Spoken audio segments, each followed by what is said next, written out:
Saya tidak tahu sampai hari saya meninggal. Adikku bukan lagi saudara kandungku. Yaoer yang asli meninggal karena demam tinggi ketika dia berusia 10 tahun. Dan tubuhnya dirasuki oleh seorang wanita yang melakukan perjalanan dari masa depan. Jadi kenapa setelah demam tinggi itu, Yaoer mulai menentangku di setiap kesempatan. Mulailah memiliki kepribadian yang ramah. Mulai penuh dengan kerendahan hati. Mulailah menjadi agresif. Mulai mendekati Liang Shenye dengan sengaja. Ternyata semuanya karena suatu alasan. Karena dia menginginkan segalanya dariku. Saya ingin lanjun saya ingin hidup saya ingin menjadi ratu saya. Tapi saya tidak mengerti. Dia memiliki semua yang dia inginkan. Mengapa kamu harus membunuhku? Sehari setelah Yaoer disegel, saya pergi ke istana bersama ayah saya. Dia meninggalkan saya sendirian di rumah. Sendirian dengannya. Dia berpakaian merah, duduk di depan cermin bertanya pada adikku. Saya terlihat bagus dengan jubah Phoenix. Saya melihatnya di cermin. Senyum dan pujian karena terlihat bagus. Yaoer, kita secantik peri yang turun ke bumi. Yaoer setahun lebih muda dariku, tumbuh bersamaku. Saya selalu dekat dengan saya, meskipun setelah sakit serius pada usia 10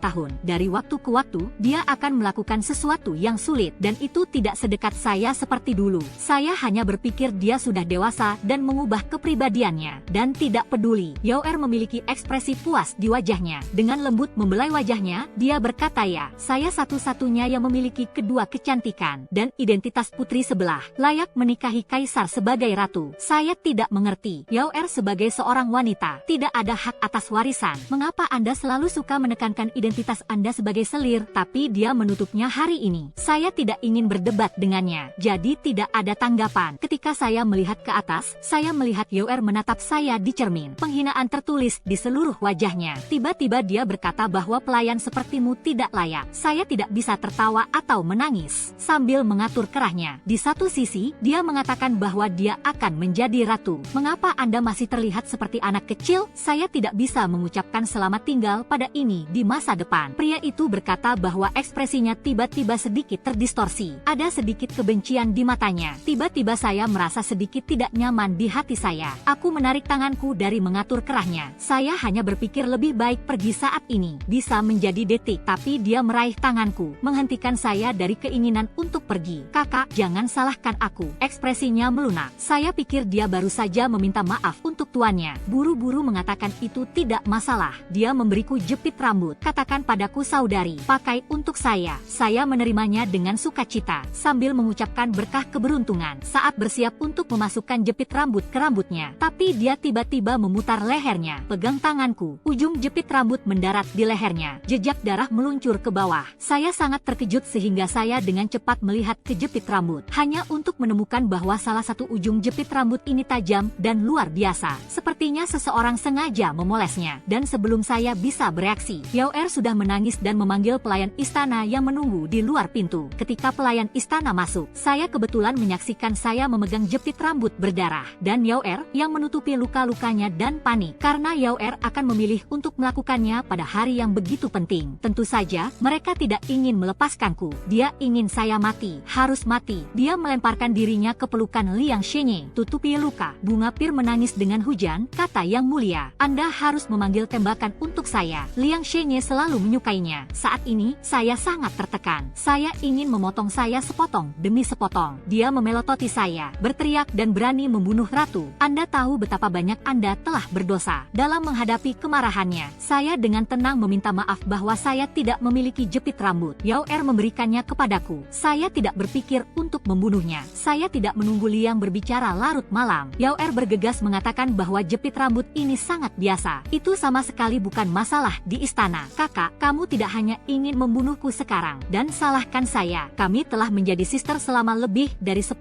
tahun. Bagaimana kamu bisa begitu kejam padaku? Lihat dia yang halus, penampilan lemah. Hatiku benar-benar dingin saat ini. Dahulu kala, dia suka bermain dan berhati-hati. Saya hanya berpikir dia bodoh. Saat itulah saya menyadari dia benar-benar kejam. Tapi saya memiliki keraguan yang lebih besar dalam pikiran saya. Di masa lalu, Yaoer baik hati. Bagaimana seseorang bisa setelah penyakit serius itu segera menjadi seperti dua orang? Apakah benar-benar ada hantu atau dewa di dunia ini? Saya tidak ingin dianiaya. Bantahan langsung. Pertajam jepit rambut Anda. Dibawa ke istana untuk dibunuh. Ratu, aku tidak kejam. Jika Anda bodoh, beritahu yang mulia. Pasti ada kesalahpahaman di sini. Melihat itu saya menolak untuk mundur bahkan selangkah selangkah pun. Yao Er diam-diam menggigit bibirnya. Kemudian dia menangis lebih banyak lagi. Tutupi dahi Anda. Dia sepertinya akan pingsan kapan saja. Aku menatapnya dengan tatapan halus dan sok ini. Aku tidak bisa menahan diri untuk tidak mendinginkan wajahku. Itu gadis yang baik. Saya tidak tahu dari mana dia mempelajari hal-hal ini. Tapi ini adalah seruan satu demi satu. Itu benar-benar membawa liang larut malam. Dia segera ingin membuangku secara langsung. Saat itulah itu terjadi. Lin Yurong yang bergegas mendengar berita itu masuk ke dalam rumah. Berlutut tepat di depan Liang Shene untuk mengaku bersalah. Menteri Kaisar disebut Wu Fang. Tolong minta juga yang mulia untuk menghukum Anda. Kalimat berlutut ini disebut Wu Fang wanita. Biarkan Liang Shene sadar. Disebut Wu Fang wanita. Tapi keduanya adalah putrinya. Tidak peduli kesalahan siapa itu. Lin Yurong tidak bisa lepas dari tanggung jawab. Menatap Perdana Menteri yang berlutut di depannya. Liang Shene tiba-tiba menyadari bahwa ini adalah langkah abadi. Lin Yao melihat ayahnya datang. Saya segera ingin menangis padanya. Dihentikan oleh tatapan darinya. Liang Shene bereaksi tepat waktu. Segera lepaskan Lin Yao. Membantu Lin Yurong berdiri dan mengatakan bahwa karena itu adalah urusannya sendiri. Mari kita bicarakan di balik pintu tertutup. Kalimat ini mengungkapkan sikapnya dengan sangat blak-blakan. Hal-hal tidak harus besar. Jika tidak, itu tidak terlihat bagus. Lin Yurong segera membungkuk. Terima kasih, Yang Mulia. Liang Shene pergi lebih dulu. Lin Yao yang terkejut. Setelah menutup pintu, Lin Yurong melangkah maju, menampar wajahku dan Lin Yao. Hal-hal, apakah istana adalah tempat bagi anak-anak Anda untuk menghabiskan hidup mereka? Seluruh keluarga hampir dibunuh olehmu. Tahukah kamu? Lin Yao menutupi wajahnya, menatap Lin Yurong dengan tidak percaya dan berkata, Ayah, mengapa kamu memukuliku? Akulah yang terluka. Lin Yurong melihat bekas darah di leher Lin Yao. Mau tidak mau saya merasa sedikit tertekan. Menoleh dan memelototi saya. Saya buru-buru menjelaskan bahwa saya tidak. Jepit rambut itu diberikan kepada saya oleh Yao. Bekas luka di lehernya adalah garis panjang dan seragam dari atas ke bawah.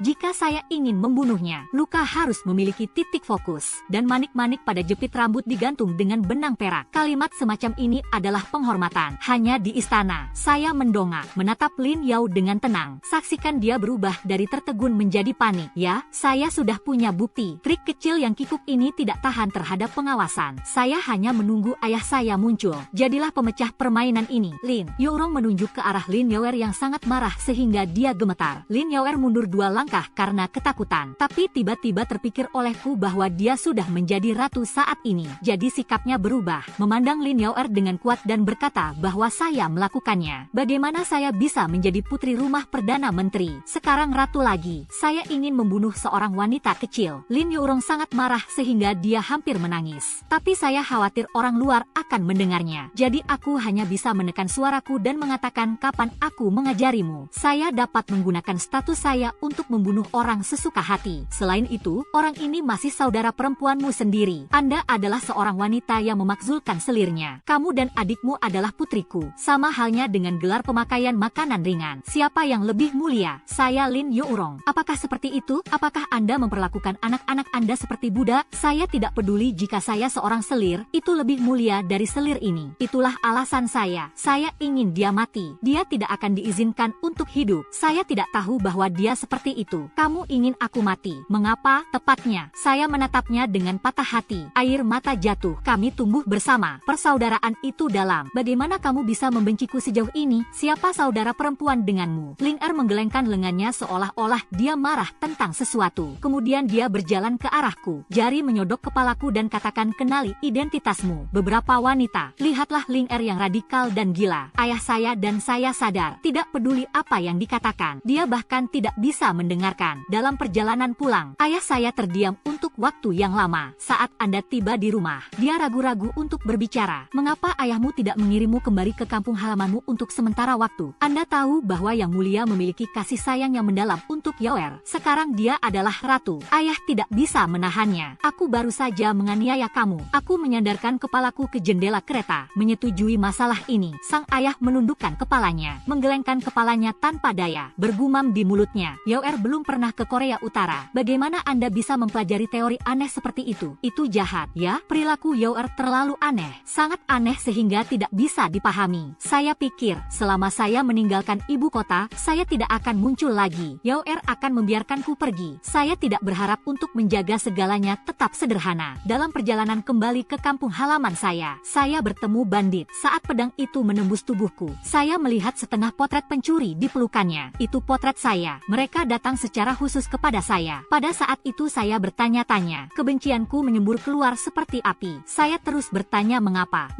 Mengapa sejak kecil saudara perempuan intim akan menjadi sangat dingin? Mengapa Yaoer berperilaku aneh? Mengapa dia akan selalu mengatakan hal-hal yang belum pernah saya dengar sebelumnya? Lakukan sesuatu yang belum pernah saya lihat sebelumnya. Apa semua ini? Mungkin karena kebencian dan keengganan saya terlalu kuat. Saya tidak pergi ke dunia bawah setelah saya meninggal. Sebaliknya, mereka datang ke tempat yang aneh. Sekeliling gelap gulita, hanya ada cermin besar. Itu memainkan hidup saya dan kehidupan orang-orang di sekitar saya. Saya duduk di depan cermin untuk waktu yang lama. Saya menontonnya untuk waktu yang lama. Keraguan di hati saya akhirnya terjawab. Ternyata adikku bukan lagi saudara perempuan seperti dulu. Lin Yaoer hari ini berasal dari dunia masa depan. Dia meninggal karena sakit setelah Yao Yao yang asli mengambil alih tubuh dan identitasnya. Dibiarkan hidup di dunia kita. Takdir asli Yaoer adalah tumbuh dewasa, menikah dengan seorang sarjana, jalani kehidupan yang sederhana namun stabil. Para pendatang terlambat tidak puas. Dia pikir Yaoer memiliki penampilan yang tak tertandingi, akan menjadi selir perdana menteri. Mengapa menikah saja dengan orang biasa? Jalani kehidupan biasa. Lihat aku lagi. Tapi dia menikah dengan kaisar. Naik ke belakang. Dia tidak yakin dan tidak mengakuinya. Di dunia kognitifnya, wanita harus dibagi secara ketat menjadi inferioritas. Tersedia di dinasti feodal ribuan tahun yang lalu. Wanita tidak dibedakan satu sama lain. Bagaimana ini bisa terjadi? Dia tidak bisa menerimanya. Ini dan itu. Dia bersusah payah untuk menyeberang. Apa gunanya? Jadi dia menggunakan sesuatu yang disebut Goldfinger. Mulai ulang hidup Anda. Kali ini dia memanfaatkan keluarga dan penampilan fisik. Kesuksesan telah mengambil alih hidup saya. Saya tidak melawannya. Dia membiarkanku pergi. Setelah itu, saya bertemu pangeran kedua, Liang Yunzu. Menikahi dia sebagai selir. Dia berdiri dan mengajukan keberatannya. Alasannya adalah bagaimana seorang selir bisa menjadi selir. Bahkan jika itu adalah anak selir yang dicatat atas nama istri utama. Tidak, orang-orang tercengang. Di kota kekaisaran, tidak sedikit putri yang menikahi marquises. Untuk sementara waktu dia memprovokasi kemarahan publik. Jadi dia memilih untuk memulai kembali hidupnya lagi. Tidak ingin melihatku lagi kali ini. Jadi dia mulai membunuh. Saya duduk di depan cermin untuk waktu yang lama. Saya telah membaca semua masa lalu dan masa depan. Cermin memiliki orang sistem yang memproklamirkan diri yang dapat berbicara dengan saya. Saya bertanya kepadanya tentang dunia yang disebut masa depan. Semuanya terlihat lebih baik dari milik kita. Dunia maju. Saya melihat penjelajah waktu di dunia itu. Bahkan dimungkinkan untuk pergi ke sekolah dengan cara yang sama seperti pria. Hidup terlihat seperti ini. Dunia yang jauh lebih adil dari yang kita inginkan. Mengapa? Akan ada orang yang lebih tertarik pada kesenjangan kelas daripada kita. Sistemnya adalah gadis yang terdengar sangat dingin. Tidak peduli era apa, akan ada orang yang mengkonsolidasikan kesenjangan pengejaran kelas. Teknologi selalu berubah, tapi sifat manusia ada di tahun-tahun yang panjang. Tetapi itu teguh dan tidak berubah, bahwa jika dia menyeberang, bukan tubuh domba yang memilikinya. Itu adalah tubuh seorang gadis pohon. Bagaimanapun, ada musuh di dunia ini, lalu akan ada pohon. Orang tidak dapat memutuskan dari mana mereka berasal. Saya tidak bisa sepenuhnya memutuskan siapa saya setelah penyeberangan. Asumsi Anda ini menarik. Mungkin di lain waktu dalam permainan traversal, dapatkan jawaban. Sekarang, Anda akan dipilih sebagai gamer kali ini. Silakan tentukan pilihan Anda. Setuju untuk dilahirkan kembali. Menolak untuk dilahirkan kembali. Lihat pilihan di cermin. Saya membuat keputusan tanpa ragu-ragu. Saya memilih untuk setuju. Waktu kembali ke musim semi 3 tahun yang lalu. Tahun ini, Kaisar mengadakan perjamuan musim semi di istana. Beberapa pejabat dan keluarga mereka diundang ke istana untuk berpartisipasi dalam perjamuan. Ayah sebagai Perdana Menteri. Tentu saja, itu ada dalam daftar undangan. Jia Yaoer memulai kembali hidupnya setiap saat. Itu juga dipilih pada hari ini. Karena perjamuan ini adalah pertama kalinya kita bertemu Liang Shenye. Pemandangan pertama ini sangat penting. Ini adalah poin kunci yang akan menentukan nasib masa depan kita. Karena saya berada di perjamuan ini sejak awal. Menarik perhatian Liang Shenye dengan balada musim semi. Meletakkan dasar untuk menjadi ratu di masa depan. Kali ini restart. Sepertinya tidak dirasakan oleh Yaoer. Dia sama seperti di kehidupan sebelumnya. Sebelum memasuki istana, dia memberiku secangkir teh yang dibius. Saya tahu air ini bukan hal yang mematikan. Itu hanya akan mempengaruhi tenggorokan saya untuk sementara. Tidak bisa bernyanyi. Dia melakukannya. Itu hanya untuk mencegahku menjadi pusat perhatian di perjamuan. Dan dia sudah menyiapkan puisi yang brilian. Digunakan untuk menarik perhatian Liang larut malam. Aku melihat segelas air itu sambil berpikir. Yaoer mengira aku curiga. curiga, berpura-pura berperilaku sangat baik di malam hari lengan saya. Kakak manja kata, apa yang Anda pikirkan? Hanya ketika dia akan bersikap baik kepada saya. Dia tahu bahwa aku selalu mencintai Yoer. Selama itu permintaan Yoer. Pada dasarnya saya tidak akan mengatakan tidak. Sayang sekali saya tidak mengetahuinya di kehidupan sebelumnya. Dia bukan lagi saudara kandung saya. Dia telah ditipu berkali-kali. Yoer menyerahkan teh itu kepadaku lagi. Tampaknya mendesak. Seperti biasa, saya tidak akan ragu untuk meminumnya. Tapi kali ini saya tidak ragu untuk meminumnya. Dia ingin mengukur ginjal, maka aku akan menjadi seperti yang dia inginkan. Jia Yoer sangat senang. Dengan polos bertanya padaku seperti anak kecil bagaimana rasanya. Aku mengangguk dan tersenyum. Bereaksi persis sama seperti di kehidupan sebelumnya. Saya akan berpura-pura bahwa tidak ada yang luar biasa. Saya tidak bisa membiarkan dia mengetahui bahwa saya telah melihat segala sesuatu tentang dia. Aku akan membiarkannya jatuh ke dalam perangkap tanpa menyadarinya. Biarkan dia mencari tahu di akhir. Dia sudah melangkah ke jurang selangkah demi selangkah. Setengah jalan perjamuan, tenggorokan saya. Beberapa sedikit ketidaknyamanan mulai muncul ketika Kaisar memerintahkan para wanita keluarga untuk menunjukkan bakat mereka. Saya bahkan tidak naik ke atas panggung, memilih keluar secara langsung. Jia Yoer juga sangat cerdik. Jangan terlalu takut. Saya hanya sedikit tidak nyaman. Sangat mudah bagi saya untuk mengabaikan anomali halus ini. Jadi dalam kehidupan terakhir saya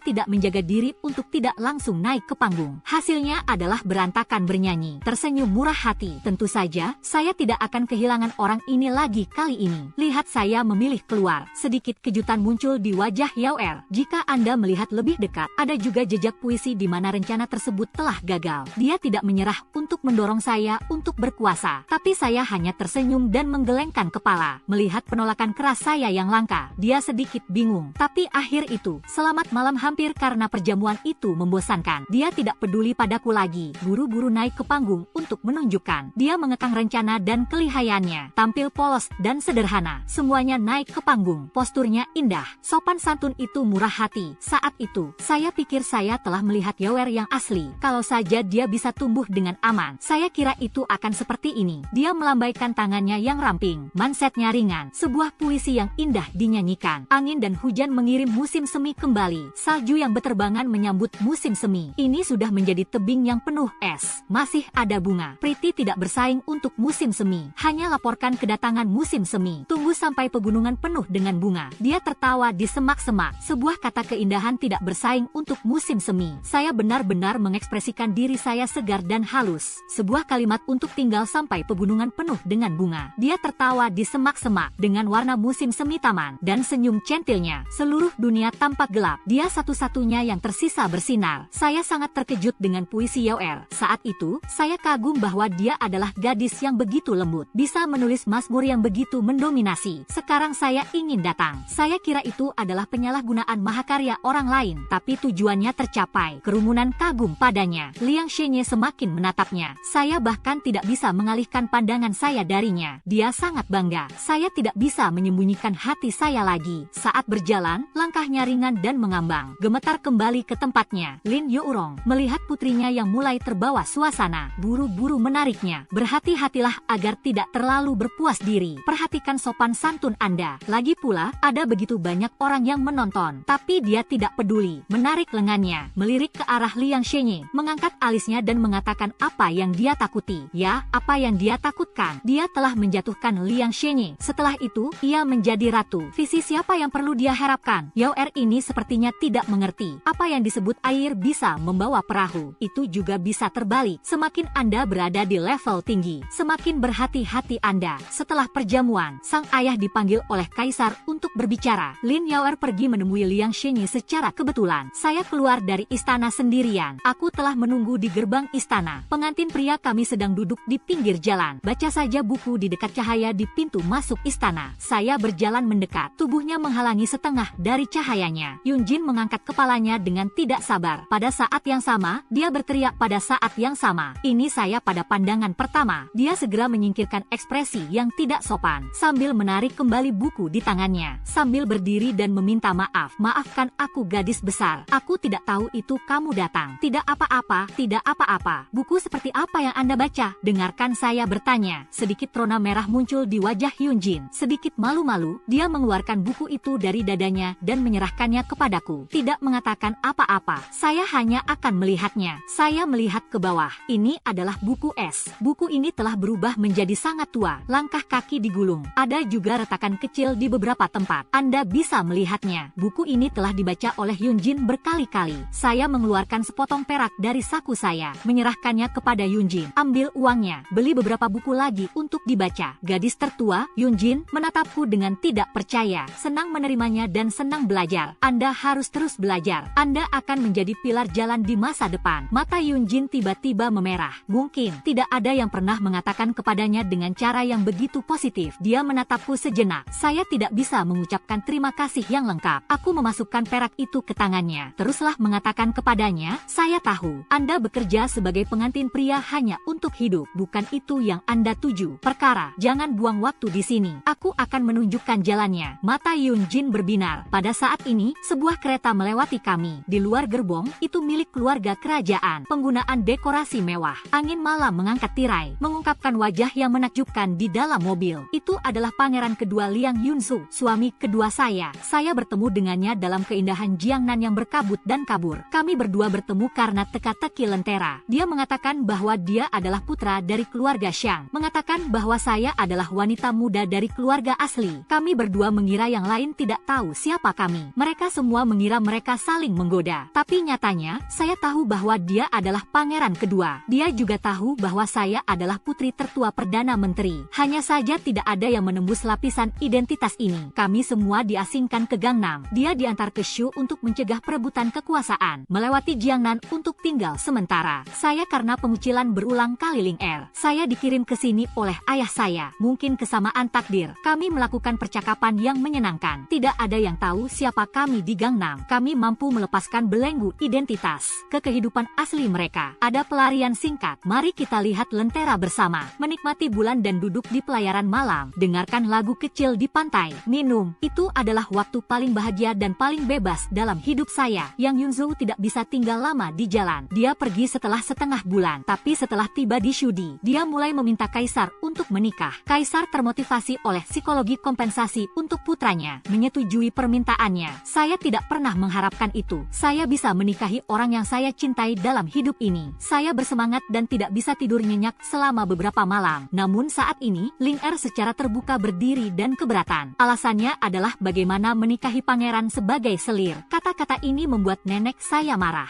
Mengambil hukum keluarga dan memberinya pelajaran yang sulit. Bagaimanapun, ibu kandung Ling Er juga seorang selir dari Hou Mansion. Untungnya, dan tidak ada yang peduli dengan kata-katanya. Saya masih sesuai jadwal menikah dengan Liang Yunzu pada hari yang baik. Tapi sayangnya, tepat ketika kami menikah, Tianlin Qier memilih untuk memulai kembali hidupnya. Kebahagiaan saya itu berhenti pada saat paling bahagia dalam hidup saya. Saya melihat kereta Liang Yunzu dan terganggu. Dia tidak ingat saya, tapi saya masih mengingatnya. Saya masih ingat malam lilin di gua. Dia memegang tangan saya dan berkata bahwa dia mencintai saya sendirian dalam hidup ini. Kereta itu hanyut menjauh. Saya tidak bisa menyerah, hanya bisa menarik kembali pandangannya. Yunjing masih menungguku untuk menunjukkan jalannya. Saya memberinya semua uang yang saya miliki, menunjuk ke kereta yang sedang bepergian. Katanya, pangeran kedua, Liang Yunzu, memiliki ambisi besar. Dia adalah pria yang menghargai bakat. Pergi ke bawah pintunya, akan ada prestasi besar. Hari itu, Yunjing tidak berpikir dua kali. Melihatku, dia mengangguk dengan tegas. Gadis baik, aku percaya padamu. Yang Yunzu,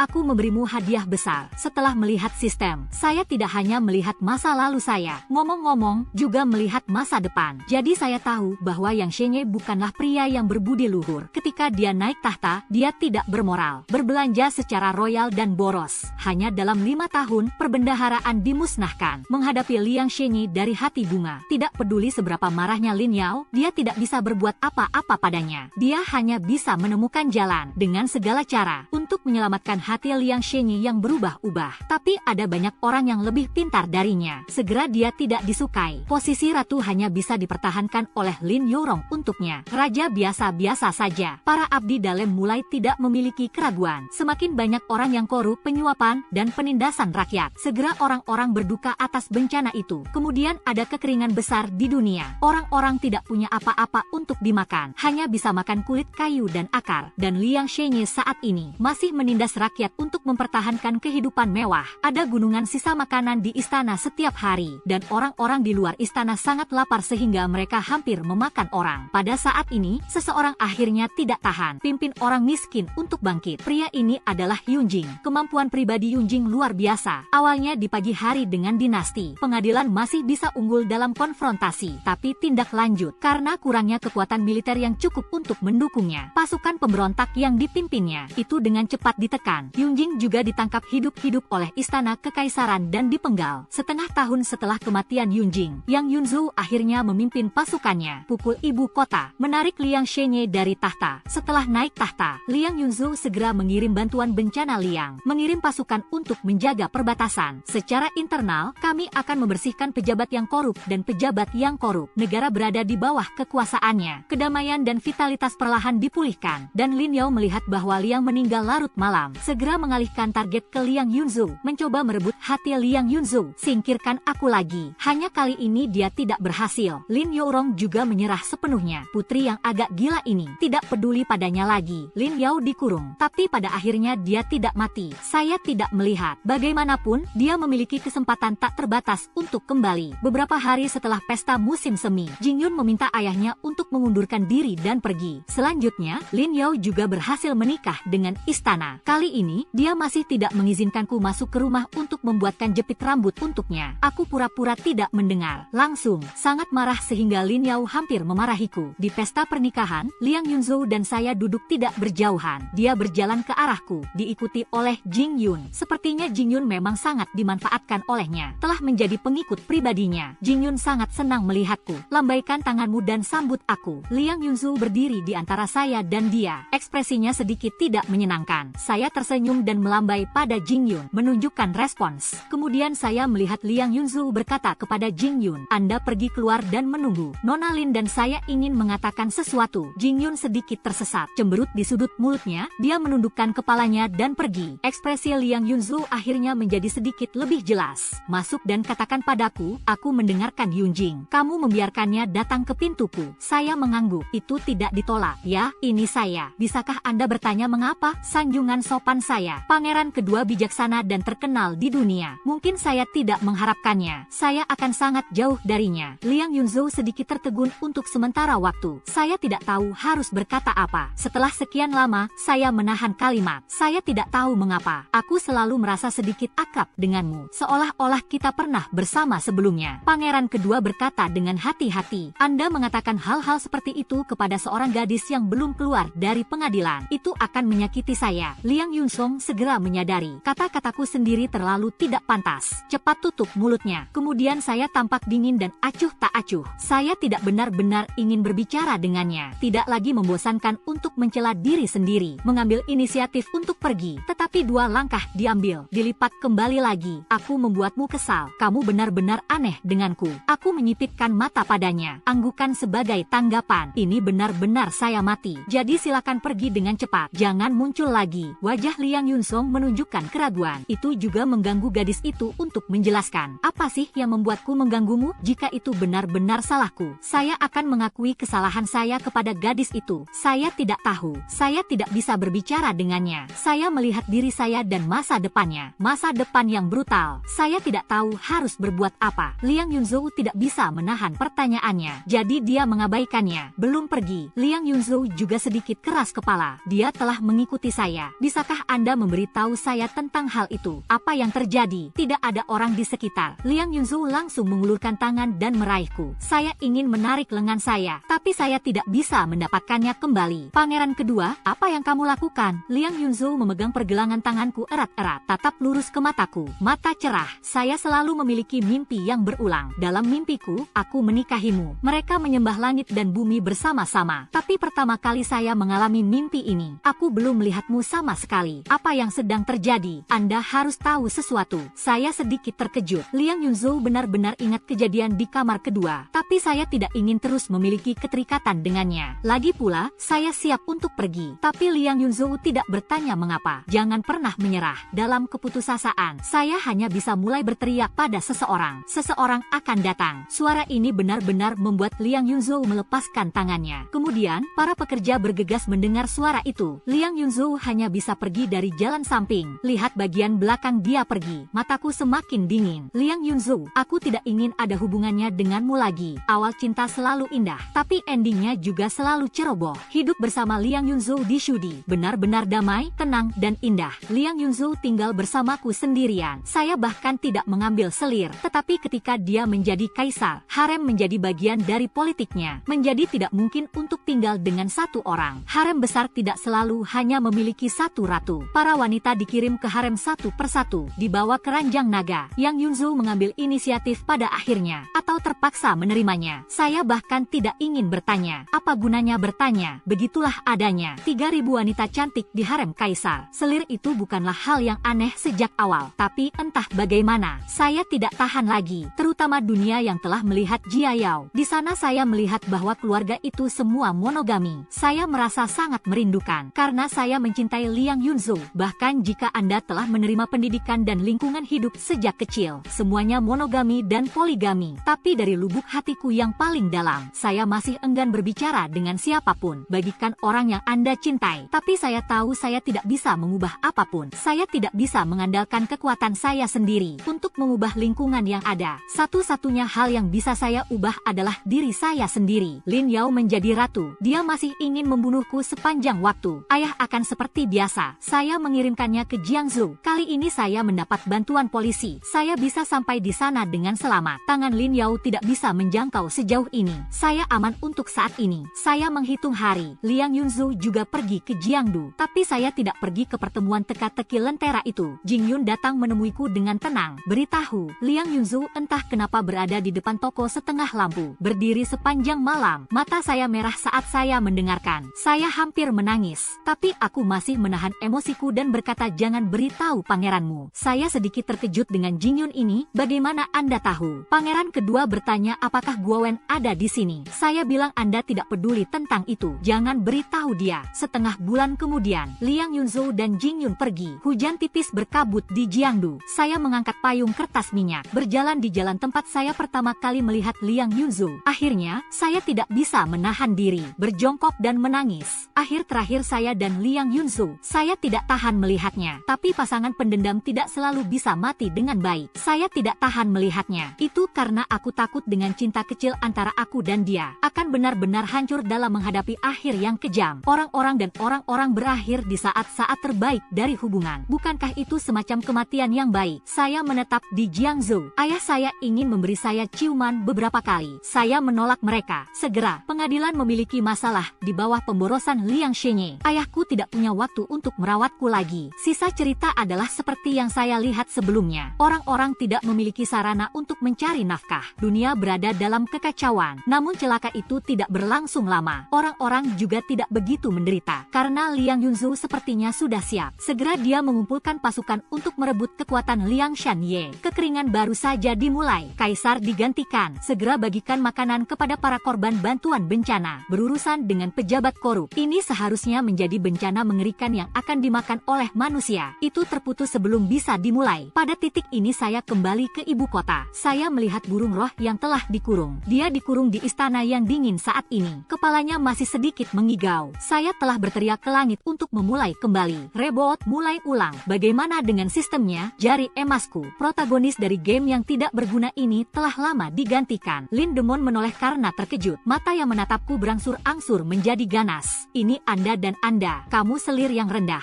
Bagaimana bisa nona saya rendah hati? Dari mana pesan kesalahan itu berasal? Itu membuat Anda berpikir bahwa wanita itu lebih rendah dari wanita musuh. Seorang wanita lebih rendah dari wanita musuh harus diinjak-injak telapak kaki oleh gadis musuh. Iblis roh mengatakan ini. Sudah berteriak. Saya menyeberang untuk menjadi ratu. Mereka ada di sini untuk menikmati kemuliaan dan kekayaan. Tapi kamu telah melakukan hal-hal buruk padaku lagi dan lagi. Aku akan membunuhmu. Iblis roh tidak bisa membunuhku. Tangan dan kakinya dibelenggu dengan rantai. Dia hanya bisa mengaum tanpa daya dalam bayang-bayang. Aku menatapnya dengan dingin. Rasa jijik padanya di hatiku mencapai puncaknya. Aku belum pernah melihat orang yang tidak tahu malu sepertimu. Selalu malu pada bangsawan. Berpikir bahwa dengan cara ini, Anda dapat melecehkan orang lain secara sembrono. Untuk kalian, kekuatan dan status itu hanya mewakili. Apakah mungkin untuk menekan yang lemah sebagai hal yang biasa? Anda mati-matian mencoba mempertahankan hierarki kelas munafik. Itu hanya untuk mempertahankan fantasi mulia mereka sendiri. Biarkan diri Anda memiliki rasa superioritas yang palsu, seperti yang diketahui semua orang. Anda telah lama menjadi lelucon di mata orang lain. Anda pikir Anda mulia. Di mana kamu mulia? Pada akhirnya, ada jiwa yang mulia, masih memiliki karakter yang mulia. Dengan satu identitas, Anda ingin berada di atas yang lain. Ini adalah mimpi. Jelas memiliki kemampuan khusus. Bukan untuk kepentingan lebih banyak orang, tetapi mereka mencari kehidupan orang-orang. Kamu menyedihkan, konyol. Diam, kamu diam. Kesal dan marah, Lin Yaoer berteriak di atas tenggorokannya. Anda tahu apa? Anda masih perawan. Bunda Maria adalah pujian bagi mereka yang tidak mementingkan diri sendiri. Ini adalah rasa hormat bagi penyembah. Apakah Anda akan dicemarkan sesuka hati? Bodoh dan tak kenal takut. Sangat bodoh. Jia Yaoer gemetar karena marah. Kepalkan kepalan tangan Anda. Tapi selain itu, dia tidak bisa berbuat apa-apa. Dia tidak bisa memulai kembali hidupnya lagi. Apa sih yang kamu lakukan? Jari emasku tidak diambil olehmu. Dasar pelacur. Tidak, jari emas selalu bersamamu. Dia mewujudkannya untuk Anda. Apa yang Jia Yaoer tidak mengerti? Saya dengan sabar menjelaskan. Saya benar-benar ingin melihat wajahnya mengetahui kebenaran. Bukankah kamu mengatakan itu? Kamu menginginkan hidupku. Goldfinger telah menerima keinginan Anda. Jadi mari kita mencapai pertukaran kehidupan. Secara sederhana, aku akan pergi ke zaman modern untuk mengambil alih hidupmu. Anda akan tinggal di sini. Jadi, kedua dunia telah menyeimbangkan kembali. Sistem yang hanya bisa ada di satu ruang adalah sesuatu. Itu tidak mungkin ada. Jadi, Rebo terakhir sudah menjadi kesempatan terakhir Anda. Karena saya telah dipanggil oleh sistem. Siap mengambil alih hidup Anda. Apa mata Jia Yaoer membelalak? Dia mulai mengerti arti kata-kataku. Dan fakta bahwa dia tidak punya jalan keluar. Dia mulai gemetar. Dia bertanya, menatapku dengan ngeri. Jadi Anda sudah tahu semua ini. Anda sengaja membawa saya ke titik ini. Anda menjebak saya. Mengapa kamu begitu kejam? Tuduhan Anda tidak masuk akal. Saya dilahirkan kembali. Dapatkan semuanya. Tapi aku jelas tidak mengganggu tindakanmu. Singkatnya, Anda memiliki semuanya sendiri. Dan balas dendam terbesarku padamu hanya bagimu untuk menuai konsekuensinya. Ini adalah nama asli Anda. Buka mata Anda dan lihat sisa hidup Anda. Saya harus menghabiskannya di istana dingin yang suram ini. Impian Anda tentang seorang gadis Laurel telah hancur. Di bawah kaki Anda